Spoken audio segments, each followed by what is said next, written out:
Старая фотография времен Второй мировой войны, изображающая нацистских солдат, захвативших женщину, была случайно обнаружена в Дрезденском архиве. Эксперты немедленно принялись за ее изучение, надеясь идентифицировать людей или место, несмотря на прошедшие 80 лет. Однако, когда они увеличили изображение, то заметили на женщине деталь, заставившую их побледнеть. Фотография десятилетиями пылилась в немаркированном конверте на дне ящика в Дрезденском историческом архиве и была найдена совершенно случайно. Стажер по имени Лукас занимался оцифровкой коробок со старыми фотографиями для проекта по сохранению наследия Второй мировой войны. Прежде чем мы продолжим, просим вас поставить класс под этим видео и подписаться на наш канал. Благодарим за вашу поддержку, это очень важно для нас. Черно-белый снимок, на удивление, хорошо сохранившийся. На первый взгляд, ничем не выделялся. 6 нацистских солдат в форме стоят у кирпичной стены по бокам от женщины, чьи руки связаны над головой. Но спустя 80 лет после того, как он был сделан, этот снимок был готов раскрыть нечто поразительное. Что-то в выражении лица женщины заставило Лукаса прервать работу. В отличие от многих других военных фотографий, запечатлевших панику или отчаяние, эта женщина казалась вызывающе спокойной. Окруженная нацистскими солдатами, она не выказывала и тени страха, который, несомненно, должна была испытывать. Молодой стажер на мгновение восхитился ее храбростью, прежде чем вернуться к своим обязанностям. Он пометил файл просто «Нацистские солдаты захватывают женщину» и загрузил его в центральную систему, не придав этому особого значения. Однако не только Лукас обратил внимание на эту женщину. В считанные дни историки, цифровые архивариусы и судебно-медицинские эксперты уже склонились над изображением. Файл был помечен для приоритетного рассмотрения во многом из-за даты, нацарапанной на обороте. 14 октября 1944 года. Уже одно это было значимо. В то время документация была скудной, особенно на восточных территориях, где нацистские подразделения начали поспешно уничтожать архивы. Но всех интересовала женщина. Кто она? Почему ее схватили? Что с ней стало? Фотография быстро распространилась по онлайн-форумам историков, а затем и в основных СМИ, вызвав волну спекуляций. Все хотели знать, почему был запечатлен именно этот момент. Существовало множество свидетельств нацистских зверств, но в общей картине такое обращение с женщиной было далеко не самым жестоким из того, что они совершали. Некоторые утверждали, что фото — подделка, постановка. Они отказывались верить, что вызывающее выражение лица женщины было настоящим, аргументируя это тем, что быть связанной и окруженной 6 нацистскими солдатами достаточно, чтобы вселить страх в кого угодно. Затем последовал неожиданный поворот. Команда экспертов по визуальной криминалистике из Европейского центра исторической визуализации провела анализ фотографий с высоким разрешением. Их цель была проста — изучить униформу, проверить детали местности и, возможно, идентифицировать полк, чтобы попытаться установить имена солдат. Хотя всех интересовала женщина, эксперты понимали, что шансов когда-либо узнать, кто она, мало. Но когда они увеличили область вокруг левого запястья женщины, они побледнели. Внезапно солдаты перестали их интересовать. Все внимание было приковано к женщине. Там, едва заметно выгравированные на кожаном ремешке, связывавшем ее руку, были инициалы ФХ. Сами по себе они могли мало что значить, но эксперты понимали, ни одна деталь на подобной фотографии не бывает случайной.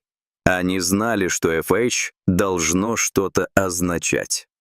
Один из исследователей взял на себя труд сверить инициалы с записями о движении сопротивления в этом районе. Он не особо рассчитывал что-либо найти. Но поздно ночью наткнулся на имя, которое словно выпрыгнуло на него. Фредерико Хаас. Исследователь поделился своей находкой с остальной командой, и все согласились, что не стоит слишком обольщаться, но это был позитивный шаг. Последовавший поиск был скрупулезным.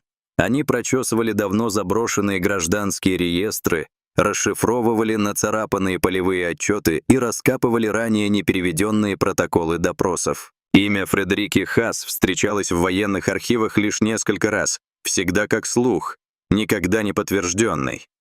В одном чешском разведывательном сообщении она упоминалась как курьер невероятной смелости. Этого открытия было достаточно, чтобы изменить атмосферу в комнате.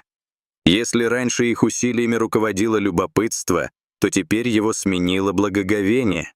Они больше не просто изучали военную фотографию.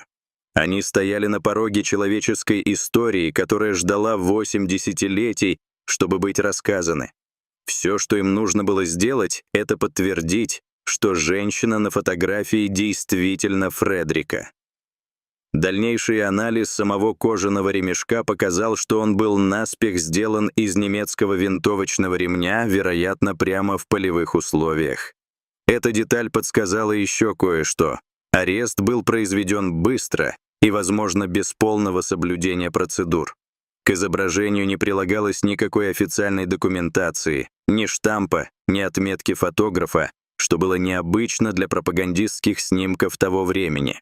Это намекало на то, что фотография, возможно, никогда не предназначалась для публичного обозрения. Они не могли полностью объяснить наличие инициалов, хотя подобные случаи встречались раньше для людей, считавшихся угрозой нацистскому режиму. Возможно, это указывало на то, что членов сопротивления и других врагов нацистов помечали. Прецеденты были. В различных архивах встречались упоминания о полевых подразделениях, маркирующих ключевых задержанных идентификаторами, иногда мелом на пальто, иногда вырезанными на снаряжении или импровизированных путах. Считалось, что это служило двойной цели — предупреждению для других и грубому методу отслеживания при обработке заключенных вне формальных каналов.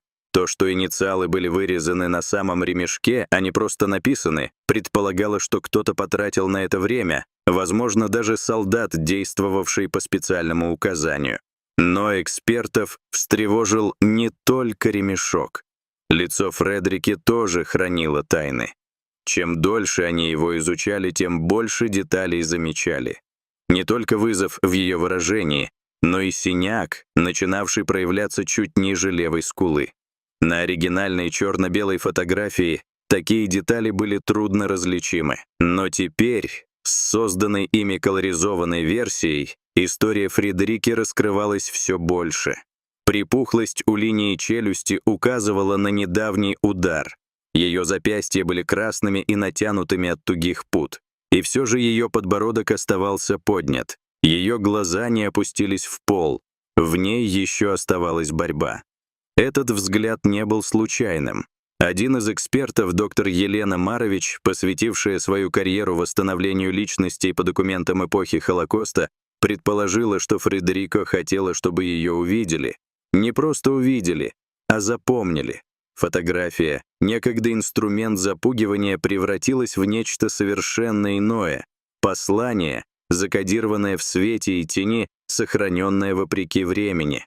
Нацисты пытались унизить ее, сделать из нее пример, возможно, отпугнуть других членов сопротивления. Но Фредерика выстояла, она не выказала страха, она не отступила, она осталась непоколебимой, защищая то, во что верила. Чем больше эксперты углублялись в биографию Фредерики, тем более интригующей она становилась. Ее имя в основном терялось в малоизвестных брошюрах и старых заметках о допросах. Считалось, что Хаас руководила небольшой сетью информаторов в Саксонии, помогая переправлять еврейские семьи через Польшу на нейтральные территории. Долгое время предполагалось, что она была схвачена и тайно казнена. И вот она здесь, запечатленная в один единственный момент, смотрит в историю с огнем в глазах. Место на заднем плане помогло сузить круг поисков. Уникальный дизайн окон и кирпичная кладка совпали с бывшим постом гестапо на окраине Гёрлица, недалеко от польской границы. Здание все еще стояло, ныне превращенное в музей сопротивления. Европейский центр исторической визуализации связался с историческим обществом Герлица, которое направило свою команду для личного изучения фотографий. Среди них был 74-летний Антон Байер, местный историк на пенсии, чей отец когда-то отбывал срок в этом же здании за нераскрытые гражданские беспорядки. Антон большую часть встречи молчал, пока не заметил то, чего не увидел никто другой. «Посмотрите на мужчину слева от нее», — сказал он, указывая на солдата, жестикулирующего в ее сторону рукой в перчатке. «Пряжка его ремня. Это не стандартная вермахтовская, это эсэсовская». Это снова изменило ход истории. Присутствие униформы СС означало, что это не было обычным военным задержанием. Это был политический арест, вероятно, организованный с целью разгрома сети и, скорее всего, призванный послужить предостережением. Но если это так, зачем делать фотографию? Начали появляться новые улики, каждая тревожнее предыдущей. Военный историк из Вены опознал третьего солдата слева Кокота Ротемахера, человека, фигурировавшего всего на 2 других известных фотографиях 1943 года. Обе связанные с разведывательной деятельностью в Судетской области. Ротемахер исчез после войны, так и не был арестован и не предстал перед судом. Его преступления остались безнаказанными. Личность женщины теперь считалась установленной, но история только начиналась. Аналитики Европейского центра исторической визуализации продолжали свою работу с увеличением, будучи уверенными, что из фотографии уже мало что можно извлечь. К этому времени фото попало в местные новости и быстро распространилось по всему миру. Было несколько звонков от людей, но никто не предоставил свежей информации. Они знали, что шансы на то, что кто-то объявится спустя 80 лет, крайне малы. Но затем один телефонный звонок изменил все. Он раздался поздно вечером в пятницу. Тихий голос, густой от возраста и неуверенности, попросил поговорить с кем-нибудь, кто занимается фотографией. Ее звали Анна Гербер, и она звонила из небольшого дома престарелых недалеко от Касселя, Германия. Секретарь почти отклонила звонок, пока Анна очень просто не сказала: «Я знала женщину на фотографии. Думаю, она спасла мне жизнь». В течение часа старший сотрудник группы визуализации уже разговаривал с ней по видеосвязи. Глаза Анны наполнились слезами, когда на экране снова появилось изображение. Она не колебалась. «Это Фредерика», — сказала она, мягко кивая. Я никогда не знала ее фамилии, но никогда не забывала ее лица. В 1944 году Анна была ребенком. Всего 6 лет, когда ее семью арестовали во время, как она помнила, ночного рейда. Ее отец был активным членом транспортного профсоюза, а мать подозревали в распространении запрещенных листовок. Их доставили в пересыльный пункт под Дрезденом, место, которое Анна описала с леденящими душу подробностями. Колючая проволока, лающие собаки, прожекторы, превращавшие ночь в день. Именно там, по ее словам, она видела Фредерику еще не в цепях. Она была одета просто, сливаясь с толпой, тихо передвигаясь среди других. Анна не знала, кто она и почему она там, только то, что Фредерика увидела ее, плачущей в углу, и без колебаний подошла. «Она дала мне полпеченья», — сказала Анна. «Я была голодна, а маму забрали на допрос. Но важнее то, что она сказала мне сидеть тихо, не двигаться. И когда сменились охранники, она вернулась за мной. Она вывела меня. Я не знаю как. Она надела на меня пальто, взяла за руку, и мы вышли вместе, как будто она там своя». Воспоминания Анны были местами обрывочны, размыты временем, но что она помнила наиболее отчетливо, так это как Фредерика опустилась перед ней на колени, прежде чем их разлучил хаос контрольно-пропускного пункта. Она сказала: «Не оглядывайся, Анна, иди вперед, теперь смотри только вперед, больше я ее не видела». Анну приютила фермерская семья в нескольких милях оттуда, ей сменили имя, и ее прятали до конца войны. Она никогда не знала, что случилось с женщиной, которая ей помогла, пока не увидела фотографию. Команда визуализаторов, ошеломленная, начала проверять ее историю. Детали совпадали.